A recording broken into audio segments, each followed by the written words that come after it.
Hello दोस्त, welcome back to my YouTube channel ऑर्थोराधा। और आज हम लोग देखेंगे प्रीवियस ईयर क्वेश्चन, यानी कि प्रीवियस ईयर क्वेश्चन में कैसा क्वेश्चन पूछा जाता है और कितने नंबर के पूछा जाता है। क्योंकि एग्जाम में हमारे जो है प्रीवियस ईयर क्वेश्चन ही रिपीट होता है 70 से 80%, लगभग 60-70-80% पूछता है और बार बार वही क्वेश्चन पूछता है। यदि हम लोग प्रीवियस ईयर क्वेश्चन रेडी कर लेते हैं यानी प्रिपरेशन कर लेते हैं तो एग्ज़ाम में 100% पास कर सकते हैं, यानी कोई भी नहीं रोक सकता है पास करने से। यदि प्रीवियस ईयर पूरा जितना भी क्वेश्चन इससे पहले 2026 से पहले पूछा गया, यदि उतना आप लोग प्रिपरेशन कर लेते हैं तो एग्ज़ाम में 100% पास हो जाइएगा। तो चलिए आज हम लोग देखते हैं कि प्रीवियस ईयर क्वेश्चन, और प्रीवियस ईयर क्वेश्चन में क्या देखेंगे, एनाटॉमी में, क्योंकि हम इसके पहले वाला वीडियो में फिजियोलॉजी का क्वेश्चन देख चुके हैं। आज हम देखेंगे एनाटॉमी में कि क्वेश्चन कैसा पूछा, शॉर्ट क्वेश्चन कैसा पूछा जाता है, लॉन्ग क्वेश्चन कैसा पूछा जाता है, लॉन्ग क्वेश्चन में क्या क्या लिखना है और शॉर्ट में क्या क्या लिखना है। तो चलिए आज हम देखते हैं फर्स्ट क्वेश्चन प्रीवियस ईयर का क्या है। कहता है write the gross of liver, stomach with diagram, spleen with diagram. मतलब कि हमको इसमें लिखना है ग्रॉस एनाटॉमी, मतलब डाइजेस्टिव सिस्टम का जो एनाटॉमी है उसमें स्टोमक का लिखना है। और क्या ये आएगा सिर्फ, लेकिन आएगा क्वेश्चन कैसा, सिर्फ या तो ग्रॉस एनाटॉमी को मतलब डिस्क्राइब करने के लिए बोलेगा स्टोमक को, या तो लीवर को, या तो स्प्लीन को। तीनों नहीं रहेगा, हम लिख दिए एक ही में, क्योंकि तीनों को यदि तैयार कर लेते तो कोई भी तीनों में से एक क्वेश्चन आएगा, आप लोग लिख सकते हैं। इसीलिए हम लिख दिए हैं, या तो फिर स्टोमक के सिर्फ आएगा, या तो स्प्लीन का आएगा, और या तो लीवर का आएगा। तो एक क्वेश्चन एक वाला तैयार यदि आप लोग करते हैं, यानी कि आप लोग यदि डाइजेस्टिव सिस्टम पूरा एकदम डिटेल से पढ़ लेते हैं तो आप लोग का क्वेश्चन उससे जो भी आया, लीवर आया, स्प्लीन आया, पेनक्रियाज आया, स्मॉल इंटेस्टाइन आया, लार्ज इंटेस्टाइन, कुछ भी आएगा तो आप लोग उसको डिटेल में बना सकते हैं। और लॉन्ग क्वेश्चन आता है तो कम से कम 4 से 5 पेज, 6 पेज भी जा सकते हैं, लेकिन कम से कम 4 से 5 पेज जरूरी लिखना है, तभी आपको नंबर मिलेगा। ऐसे उसमें 1-2 पेज लिखने से कोई फायदा नहीं। तो चलिए फर्स्ट नंबर समझ गए कि क्या कहता है क्वेश्चन। फिर सेकेंड नंबर में है write the name of the organs urinary blood, यानी urinary system, describe the blood supply of the kidney. इसमें बोल रहा है कि यूरिनरी सिस्टम के जितना भी है उसमें दिया हुआ उसको डिस्क्राइब कीजिए, यानी डिफाइन कीजिए एक एक पॉइंट को। और इसमें जो है किडनी का क्या ब्लड सप्लाई है, कौन सा आर्टरी है, कौन सा वेन है, वो सब लिखना है। ब्लड सप्लाई कौन करता है, या तो आर्टरी या किडनी, वेन। तो ये सब लिखने के लिए बोल रहा है, और पूरा पहले डिस्क्राइब। तो यदि ये क्वेश्चन 20 नंबर का है तो यदि आप लोग 5 से 6 पेज नहीं लिखिएगा तो इसमें क्या लिख सकते हैं, पूरा पॉइंट को कवर करना है, यानी पूरा पॉइंट को डिफाइन करना है। तो आप लोग सेकेंड नंबर भी समझ गए, इसमें इसको पूरा डिटेल से लिखना है। और describe the blood supply of the kidney, blood kidney में कौन कौन सा वेन, कौन सा आर्टरी ब्लड सप्लाई करता है उसका नाम लिखना। फिर तीसरा नंबर क्वेश्चन है describe the blood supply and lymphatic drain of the breast का डायग्राम बनाना है। और लिम्फेटिक सिस्टम उसमें आता है ब्रेस्ट, और उसका क्या है, ब्लड में कौन कौन सा आर्टरी, कौन कौन सा ब्लड सप्लाई करता है उसका डायग्राम बनाना है। उसमें कौन कौन सा, जैसे निपल हो गया, ये सबका नाम लिख के डिस्क्राइब करना है। क्या तो ब्रेस्ट, तो और ये ब्रेस्ट का जो क्वेश्चन है ये बहुत बार रिपीट किया गया, इसमें तो सारा क्वेश्चन रिपीट किया होगा ही क्वेश्चन लिखे हैं, इसलिए आप सारा एक एक क्वेश्चन को बढ़िया से तैयार कर लीजिए, नोट्स बना लीजिए। और यदि आप लोग को कोई भी क्वेश्चन में लगता है कि इस क्वेश्चन को हम कैसे लिख सकते हैं डिटेल से, तो आप लोग कमेंट बॉक्स में कमेंट कीजिएगा, या तो व्हाट्सएप पे दिए गए नंबर पे भी कॉन्टैक्ट कर सकते हैं। हम आप लोग को पूरा प्रयास करेंगे बताने का। तो थर्ड क्वेश्चन हो गया। फोर्थ नंबर क्वेश्चन पूछ रहा है what is the paranasal sinus, give the location, मॉन्ट्रियस and drain of the maxillary air sinus, why maxillary sinus is most commonly affected.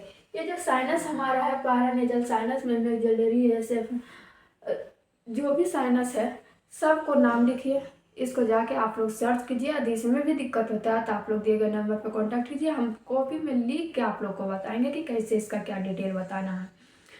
और फिर कहता है इसमें मतलब कौन कौन सा एयर साइनस जो है कॉमनली इफेक्टेड करता है हमारे बॉडी को, उसका बारे में डिटेल से लिखना है। तो आप लोग ये भी समझ गए।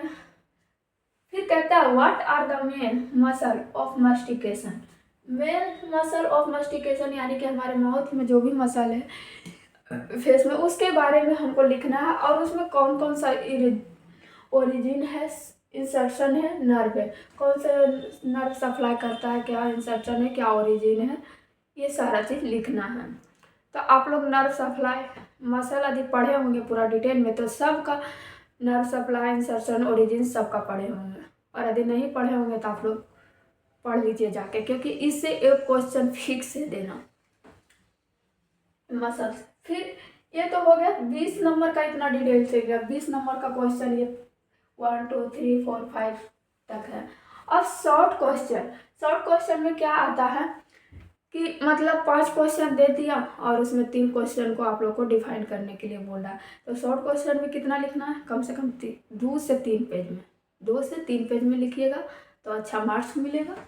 और इसमें भी क्या बोल रहा है, शॉर्ट क्वेश्चन में नंबर 1 में है bone of the lower limb. आप लोग को बोन के बारे में भी पढ़ा दिए कि लोअर लिम्ब में कौन कौन सा बोन है, अपर लिम्ब में कौन कौन सा बोन है। और सिर्फ ये तो बोला है कि लोअर लिम्ब का बोन लिखना, हो सकता है पूछ ले कि कार्पल बोन कितना है, ऐसा भी क्वेश्चन आता है, टार्सल बोन कितना है, और सबका नाम लिखने के लिए बोलता है। तो ये समझ गए। फिर बोलता है organs of the female reproductive system. Female reproductive system का कौन कौन सा ऑर्गन्स है ये लिखना है डिटेल में, इसका डायग्राम और सारा चीज फीमेल रिप्रोडक्टिव सिस्टम पढ़ लिए होंगे तो आप लोग इस क्वेश्चन को भी समझ जाए। फिर सेकेंड में है मसल ऑफ मास्टिकेशन। देखिए इसमें भी हम पढ़े थे 5 नंबर क्वेश्चन में कि what are the main muscles of mastication, और इसमें भी बोल रहा है मसल ऑफ मास्टिकेशन कौन कौन सा मास्टिकेशन में मसल है उसका नाम लिखने के लिए बोल रहा है और डिटेल से लिखना है। इसमें ये नहीं कि नाम लिखे हैं, शॉर्ट क्वेश्चन है। फिर मेमोरी ग्लैंड, अभी जो यहाँ ब्रेस्ट में बता रहा था कि lymphatic drain of the breast. यदि आप लोग को लॉन्ग क्वेश्चन रेडी है तो शॉर्ट क्वेश्चन तो ऐसे ही बन जाएगा। फिर बोलता है कि मेमोरी ग्लैंड, सलाइवरी ग्लैंड, क्या कहता है मेमोरी ग्लैंड, यानी कि ब्रेस्ट का जो है उसके बारे में पढ़ लेते हैं तो मेमोरी ग्लैंड आराम से बन जाता है, ब्रेस्ट को ही बोला जाता है मेमोरी ग्लैंड। सलाइवरी ग्लैंड सुने ही होंगे नाम। ये सब क्वेश्चन को एकदम याद कर लीजिए A to Z। फिर कहता है describe heart, testis, ovary, external angle, rectus, sheath. Describe मतलब यदि आप कार्डियोवैस्कुलर सिस्टम पढ़े होंगे डिटेल से तो हार्ट ऐसे बन जाएगा। यदि रिप्रोडक्टिव सिस्टम मेल का पढ़े होंगे, फीमेल का पढ़े, टेस्टिस, ये ओवरीज, ऐसे ही बन जाएगा। एक्सटर्नल एंगल, इसमें कहाँ रहता है ये एक्सटर्नल एंगल, जो हमारे एक्सटर्नल और मेनोब्रियम को जो बॉडी से जोड़ता है, जो मेन पॉइंट होता है क्या एक्सटर्नम और मेनोब्रियम जो बॉडी से मेन पॉइंट जोड़ता है उसी को कहते हैं एक्सटर्नल एंगल। इसके बारे में आप लोग ध्यान से पढ़ लीजिएगा क्योंकि ये बहुत लेंथी है और इस थोड़ा सा लगता है स्टूडेंट को कि नहीं इसके बारे, तो जो जैसा लग रहा है उसको पहले सबसे पहले पढ़िए और जो याद है वो तो याद ही है। फिर कहते हैं रेक्टस सीथ। फिर कहते हैं ब्रांच ऑफ एब्डोमिनल आरोटा, जो आरोटा पढ़े होंगे, ब्रांच आरोटा जो हर्ट और जो आरोटा पढ़े होंगे तो ये वाला भी क्वेश्चन समझ में आ रहा होगा और ये वाला भी यदि नहीं आ रहा तो आप लोग पढ़िए। ब्रांच ऑफ सेलिक ट्रंक ये भी पढ़िए। फिर कहता है axillary nerves, spleen, water track, क्वाइटल fossa, radial nerve बहुत बार पूछा जाता है। ये सब जितना लग रहा है ना कि क्वेश्चन है यही सब क्वेश्चन उठा के दे देता है, फिर उस टाइम स्टूडेंट से बनता नहीं क्योंकि पता चलता है कि पहले से पढ़े ही नहीं। तो जो क्वेश्चन एकदम लेंदी लग रहा है उसको सबसे पहले जाके पढ़िए आप लोग। फिर कहता है 5 describe knee joint and arterial anastomosis around the joint. Knee joint को डिस्क्राइब कीजिए। नी जॉइंट किस में आता है, हिंज जॉइंट में, और ये साइनोवियल जॉइंट का पार्ट है। कौन knee joint, anastomosis around the joint, सब के बारे में डिटेल से पढ़िए और नोट्स बनाइए। यदि आप लोग को कोई भी क्वेश्चन में डाउट हो रहा है तो आप लोग व्हाट्सएप पे कांटेक्ट कीजिए या तो फिर वीडियो में कमेंट कीजिए, हम ज़रूर से ज़रूर हेल्प करेंगे। और बहुत हेल्पफुल ये सब क्वेश्चन है, तो आप लोग पढ़िए। और यदि इतना पढ़ लेते हैं तो आपको एनाटॉमी में कोई भी पास होने से नहीं रोक सकता। यदि यदि नहीं पढ़ते और इतना याद है तो फिर आप लोग का एग्ज़ाम अच्छा से जाएगा और 100 में 100% पास कीजिएगा। तो थैंक यू दोस्त। यदि आप लोग को वीडियो अच्छा लगा है तो लाइक कीजिए, कमेंट कीजिए और शेयर कीजिए। Thank you.